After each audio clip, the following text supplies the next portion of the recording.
د پښتو رسنیزه ژبه درنو مینوالو سلامونه او ښې چارې. خبره خو دا سوه چې پښتو نوم به په پښتو تورو سره لیکو. دویمه خبره دا ده چې پښتو نومونه د اړوند سیمې د ویونکو له تلفظ سره سم لیکل او ویل پکار دي.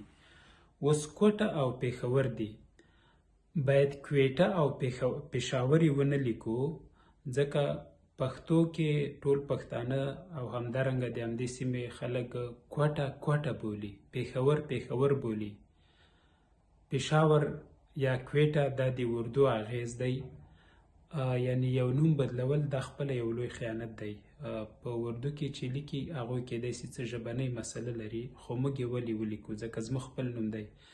د غار نوم یو تاریخ لري. کوټه پسې ویل کېږي وایي لوی احمدشاه بابا ایران که کومې بلې خواته یې لښکر ایستلی و، بیا چې کوټې ته ورسېده نو سرتېرو ته ویل چې هر یو به یو موټی خاوره همدلته په ځمکه اچوئ.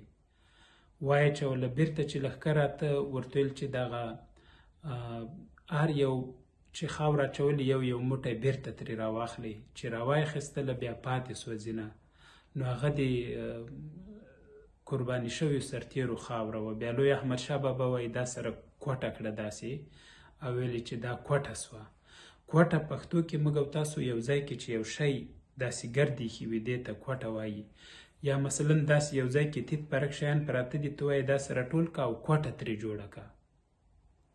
هیله ده په معنا به یې رسېدلي یاست. نو دا پښتو نوم دی او یو تاریخي شالید هم لري، باید کوټه یې ولیکو. یعنې زموږ فرهنګیان دي تېروتنه کوي. د یو فرهنګي کتاب مې لیده لیکلي وي کویټه، خو دا تېروتنه ده. او تازه تېروتنه دا شروع ده چې خیبر ځینې خبریالان خیبر لیکي. خیبر تلفظ کېږي او همداسې سم دی، په اوږده یې لیکل ناسم دي. ګوره که ته یې بیل کې خې وي اخوا کې بې ورې دې خوا پرېږدې، دلته بیا څنګه کېږي خیبر.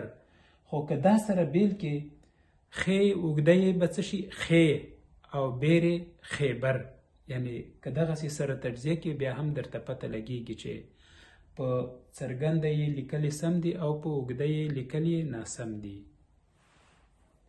بل مسجد خام هم مسجد لیکل پکار دي، ځکه خپل خلک یې مسجد وایي. تر مسعود غوره دی. او محسود خو هیڅ وخت مه ورته وایي. محسود معنا هغه کس چې ورسره کینه سوي وي، قصد ورسره سوی وي. ورپسې وروستۍ خبره دا ده چې منظور پښتین وایي چې زما نوم پښتین دی، نو همغه پښتین لیکل کېږي. او محسن داوړ، دوی خپل قوم داوړ بولي، زموږ لهجه کې داوړ موږ ورته وایو، خو هغه د دوی خبره ده چې دوی څنګه تلفظ کوي همغسې ټیک دی. یعنی داوړ لیکل یې پکار دي په الف سره. بله ویډیو کې هم پر همدې مسله تم کېږو، خو هغه په نورو برخو یې خبرې دي. نو هیله ده زموږ درسونه وڅارئ.